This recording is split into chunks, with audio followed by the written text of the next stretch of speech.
Hello, and welcome back to Speak English Daily. Hi, everyone. We are very happy to see you here today.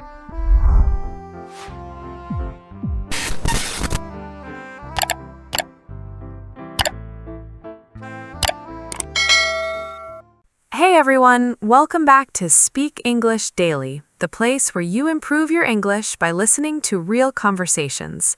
I'm Anna. And I'm Mike. Today we're talking about something that almost every English learner struggles with at first. Small words that suddenly change meaning completely. Yes, phrasal verbs. Honestly, sometimes they look so simple, but then you hear them in a real conversation and suddenly you think, wait, what does that mean? I had that feeling when I started learning French. Two tiny words together and suddenly the meaning had nothing to do with the original words. That's why today's episode is going to be very practical. We're not giving you a long, boring list to memorize. We're just going to talk naturally like we always do, and you'll hear these expressions again and again in real situations. And that's how vocabulary starts to stick in your mind, not through memorization, but through repetition and context. So Anna, let me ask you something. Did anything unusual happen to you this morning? Oh yes, my morning was a complete mess. That already sounds interesting. So I woke up late because my phone battery died during the night. My alarm never went off. That is one of the worst feelings ever. I know. I opened my eyes, looked at the clock, and immediately jumped out of bed. Jump out of bed. Nice one already. Yes, to jump out of bed means to get out of bed very quickly, usually because you're surprised or in a hurry. Like when you suddenly remember you have an important meeting. Or when your mother shouts your name from downstairs. That used to happen to me all the time. Same here. So I jumped out of bed and started looking for my keys because I couldn't find them anywhere. Looking for means searching for something. Right. I was looking for my keys under the sofa, on the table, inside my bag, everywhere. I feel like mornings become 10 times more stressful when you can't find one small thing. And somehow the thing is always right in front of you. Always. After 5 minutes, I finally figured out where the keys were.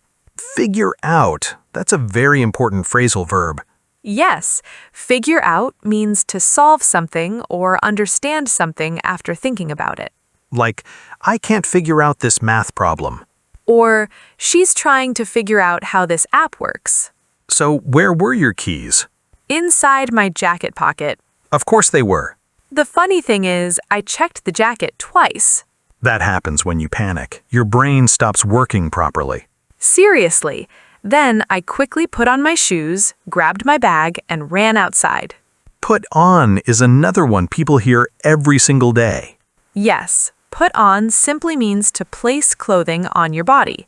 Put on your shoes, put on your coat, put on your glasses. Very common and very useful. So you finally left the apartment. Yes, but things still didn't get better. Oh no. I got to the train station and realized I had forgotten my wallet at home.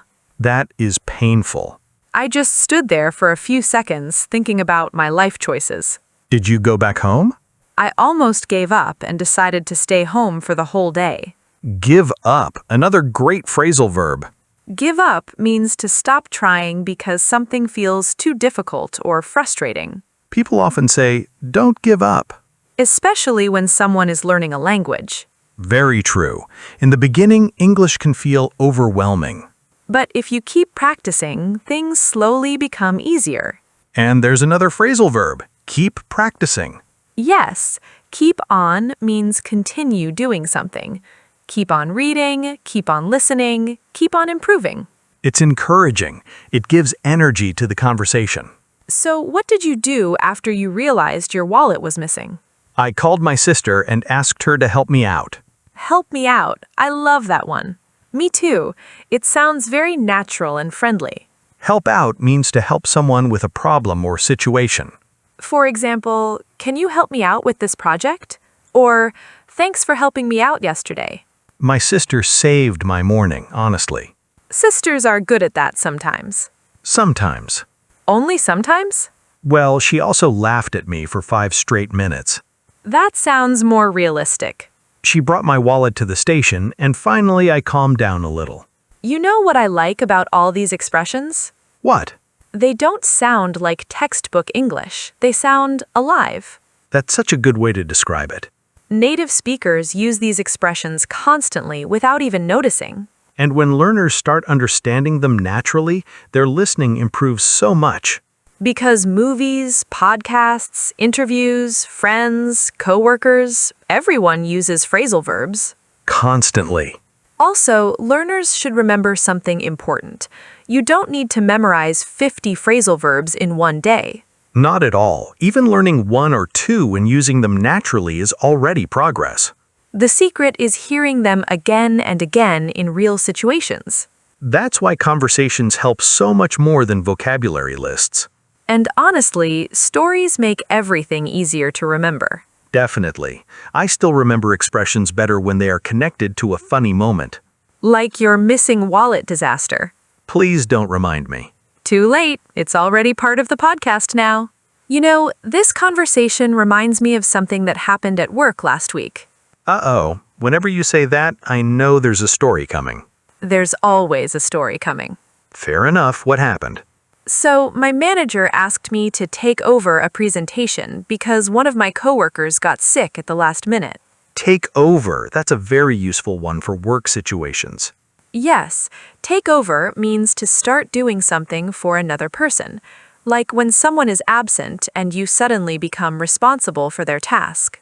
Or when one driver takes over during a long road trip. Nice example. Anyway, I only had about 20 minutes to prepare. That sounds stressful already.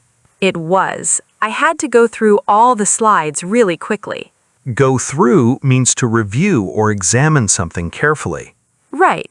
You can go through emails, documents, notes, homework. I go through my messages every morning with coffee. And probably ignore half of them. That is completely accurate. I knew it. So how did the presentation go? Better than expected, actually, but 5 minutes before it started, the projector stopped working. No, technology always picks the worst possible moment. Always. 1 minute, everything is fine, and the next minute, the screen turns black and everyone starts looking nervous. Did someone fix it? Eventually, yes. One of the IT guys came in and sorted it out. Sort out, another great phrasal verb. Sort out means to solve a problem or organize something messy. Like, I need to sort out my schedule. Or, we sorted out the issue before the meeting. I use that expression constantly. Same. Native speakers really love this one. Probably because life is always slightly chaotic. That's true. Adults spend half their lives trying to sort things out. Financial problems, work problems, kitchen drawers. My kitchen drawer is beyond help at this point. Some drawers become emotional experiences. You open them carefully because something might fall out. Or attack you. Exactly. So the projector finally worked. Yes, and the meeting turned out surprisingly well.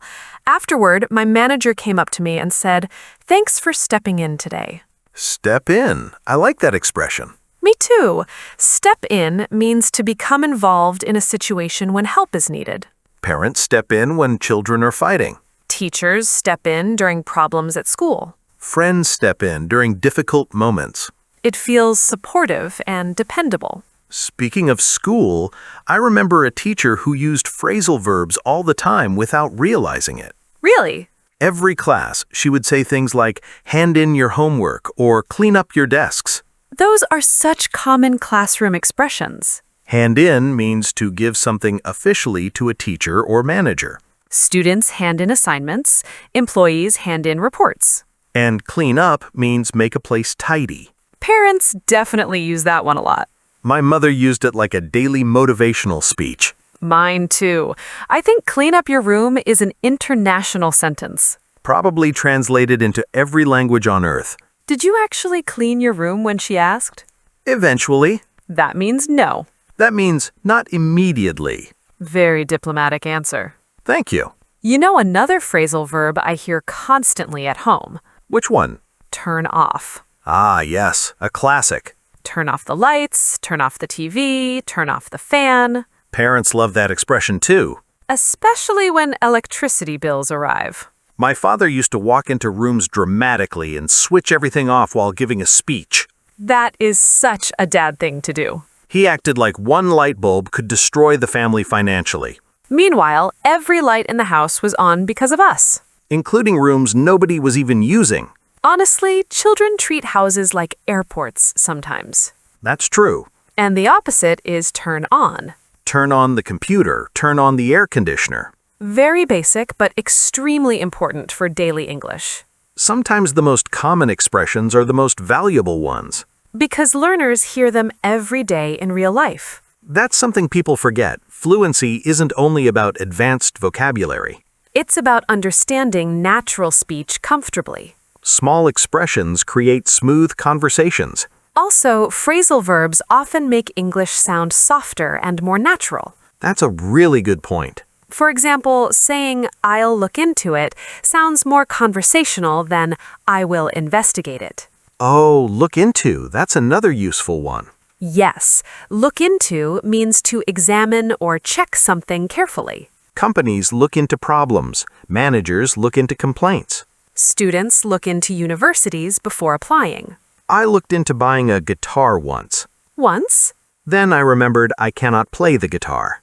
minor detail. Very minor. Still, I think trying new hobbies is important. I agree, even if you're bad at them in the beginning. That also applies to English. Definitely. At first, conversations can feel uncomfortable. Sometimes you forget words, sometimes you make mistakes. Sometimes your brain suddenly stops in the middle of a sentence.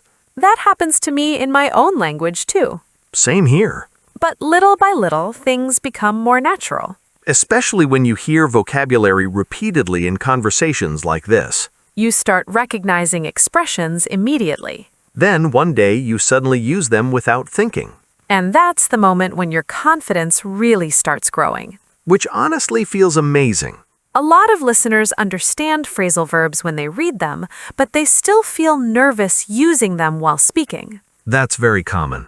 Because during real conversations, your brain has to react quickly. You don't have time to stop and translate everything word for word. That's why listening practice matters so much. And speaking out loud too. Even talking to yourself helps. Honestly, I do that sometimes when I'm cooking. Really? Yes, I'll say things like, "Okay, let's cut up these vegetables," or "I need to wash up these dishes later." That's actually a smart habit. It trains your brain to connect actions with vocabulary naturally. By the way, cut up is a good one. Yes, cut up means to cut something into smaller pieces, Usually food. like carrots, onions, fruit. And wash up means to wash dishes or clean yourself depending on the context. British English uses wash up for dishes very often. Meanwhile, when I was younger, my mother used wash up as a warning before dinner. Same. Go wash up before eating. Funny how certain expressions stay in your memory forever. Also, if you're enjoying today's conversation, don't forget to subscribe to Speak English Daily and share this episode with someone learning English. And if you're listening carefully, try noticing how often phrasal verbs appear naturally in simple conversations. They really are everywhere. Also, tell us in the comments which phrasal verb you already use confidently. Or which one still confuses you. We read your comments all the time, and honestly, they help us choose future topics. Some comments are also hilarious. Especially the autocorrect mistakes. Those are the best ones. One listener wrote, "I want to pick up English before my cat." I remember that. I still don't fully understand what they meant. Maybe the cat was learning faster. Honestly possible. So, Mike, speaking of social situations, I had an interesting conversation with an old friend a few days ago. Someone you haven't seen in a long time? Yes, we lost touch for almost 3 years. Lose touch. That one sounds emotional somehow. It does. Lose touch means to stop communicating with someone over time. Life gets busy, people move away, schedules change. Then suddenly, months or years pass. It happens more often as you get older. Definitely. But last weekend, she suddenly reached out to me. Reach out is such a warm expression. I love it too. Reach out means to contact someone, especially to reconnect or offer support.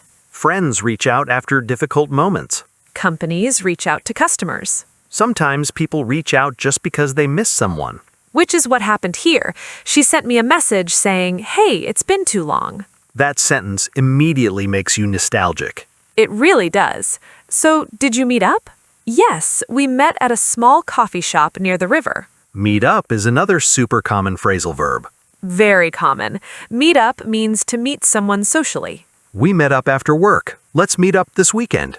Casual and friendly. So how was it after all that time? Honestly, it felt strange for the first 5 minutes. I know that feeling. You're trying to catch up on years of life in one conversation. Catch up, another important one. Catch up means to share recent news after not seeing someone for a while. Or to reach the same level as someone else. Yes, like I missed class, so now I need to catch up. English really enjoys giving one expression multiple meanings.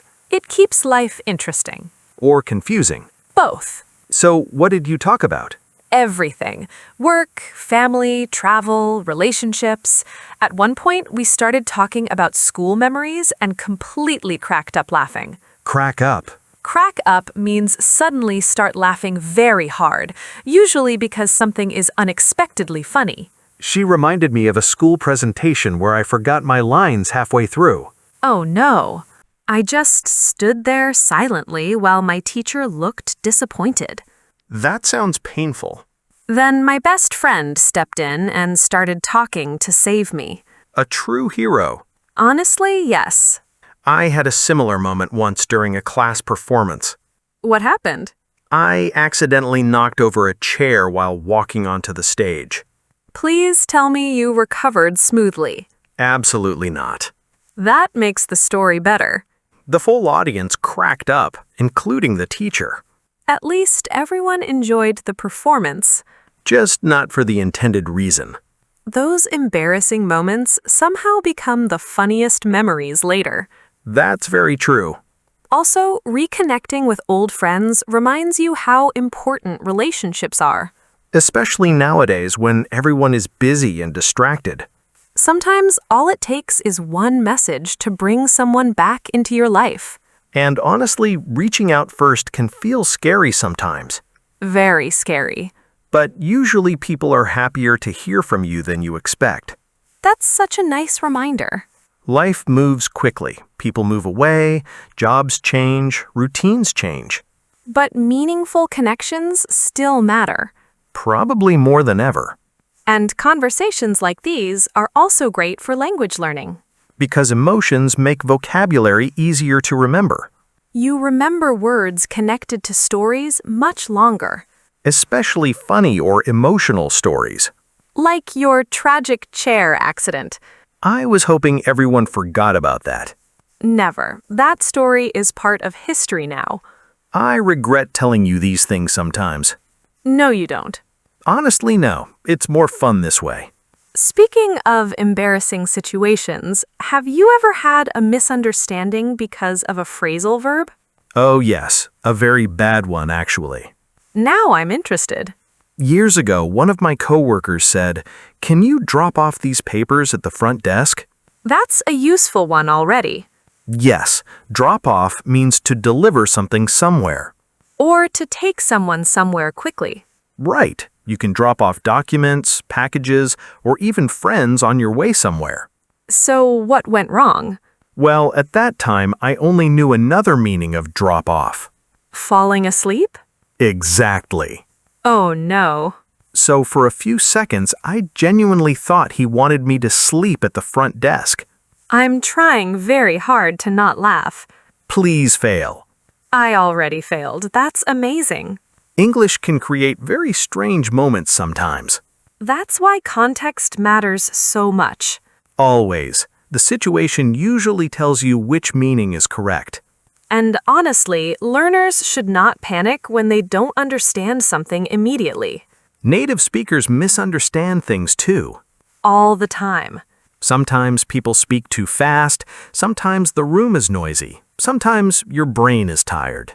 Or sometimes phrasal verbs are simply confusing. Also true. You know another pair that confuses learners? Which one? Pick up and take up. Ah, yes. They sound similar, but the meanings are very different. Pick up can mean learn naturally, collect something, or improve, Like, my English started to pick up after listening practice.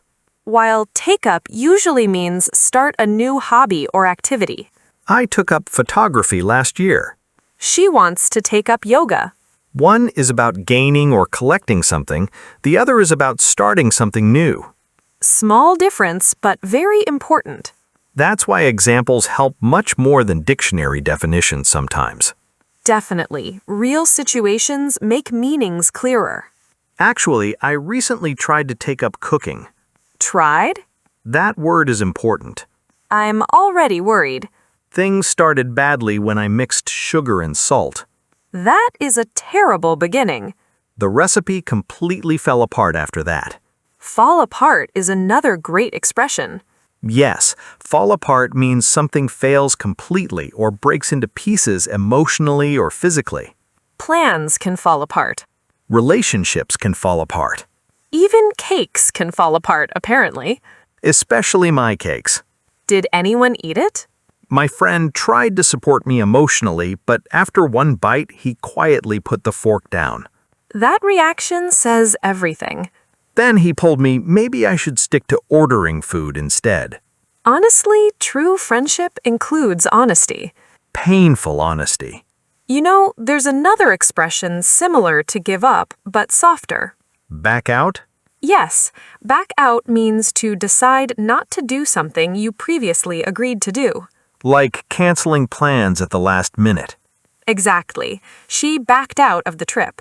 Or he backed out before the presentation.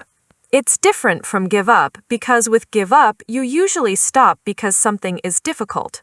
While back out is more about changing your decision before doing something. These small differences are what make English interesting. And honestly, learners improve a lot when they start noticing these little shades of meaning. That's a big moment in language learning. Because at first, vocabulary feels mechanical. Then, slowly, words begin to carry emotion and personality. You stop translating and start feeling the meaning naturally. That's such a good sign of progress. Also, repetition helps more than people realize. Definitely. You know, earlier we talked about figure out, sort out, and help out. They all have this feeling of solving or improving situations. But emotionally, they feel slightly different. Figure out focuses more on understanding, Sort out feels more practical and organized. and help out feels warm and supportive. Same structure, different emotional tone. Native speakers notice those feelings automatically, And learners slowly develop that instinct through listening. which takes time, by the way. Very important point. Sometimes people expect fluency after a few months, then they become frustrated too quickly. Language learning is gradual. Your brain needs repeated exposure. Little by little, expressions start sounding familiar. Then eventually they become part of your own speech. It's actually similar to building confidence at the gym. Nice callback to earlier. Thank you. At first, everything feels uncomfortable and awkward. Then one day, you suddenly realize things are easier than before. You understand more, you react faster, you speak more naturally. And most importantly, you stop being afraid of mistakes. That changes everything. Because confidence is not about speaking perfectly. It's about continuing even when things aren't perfect. Honestly, some of the best conversations happen with imperfect English. Completely true. And listeners should remember something important. What's that? Every time you listen carefully, every time you practice, every time you try speaking, you are improving, even if progress feels slow. Small improvements become big changes over time. Which is probably true for almost everything in life. Except your cooking. You really brought that story back. I absolutely did. I'm never inviting you to dinner again.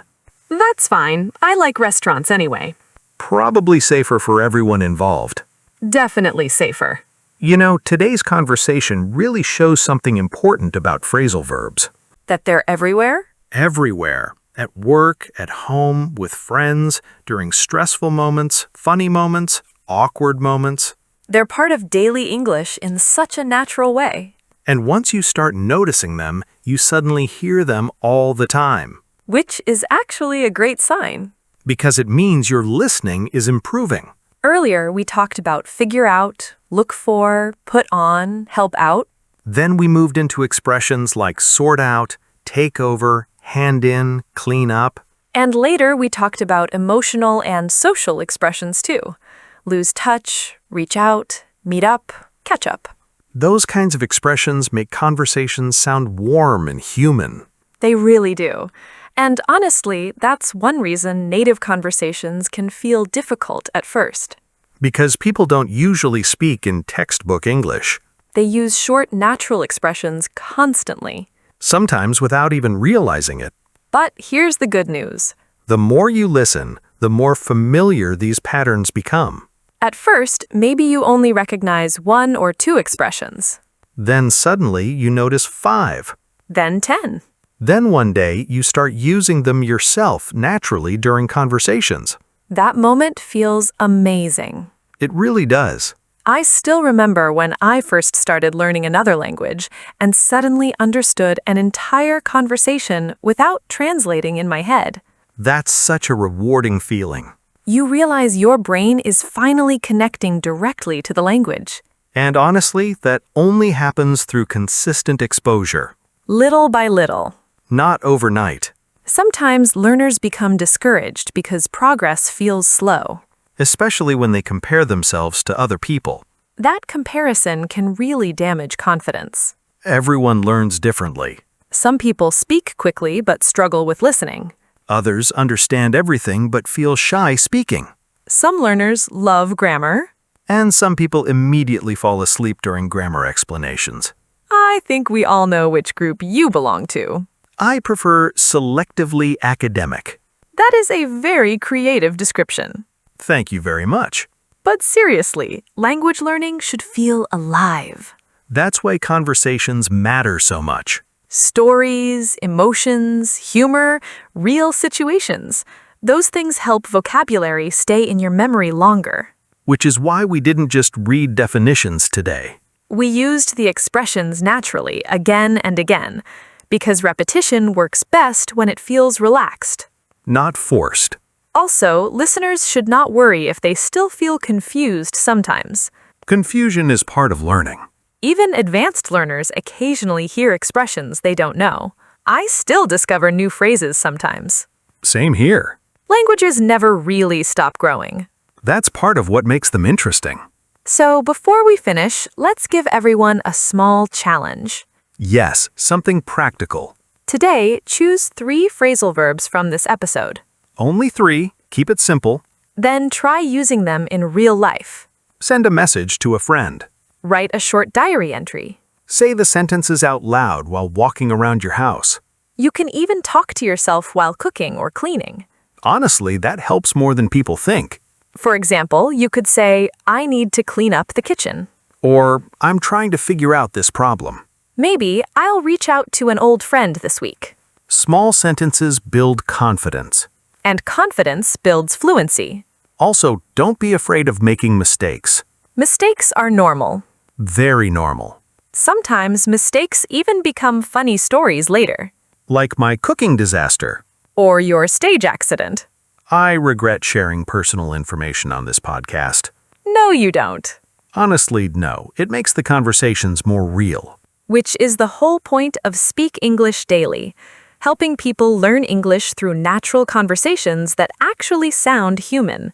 And if today's episode helped you, don't forget to subscribe to Speak English Daily and share this podcast with someone learning English.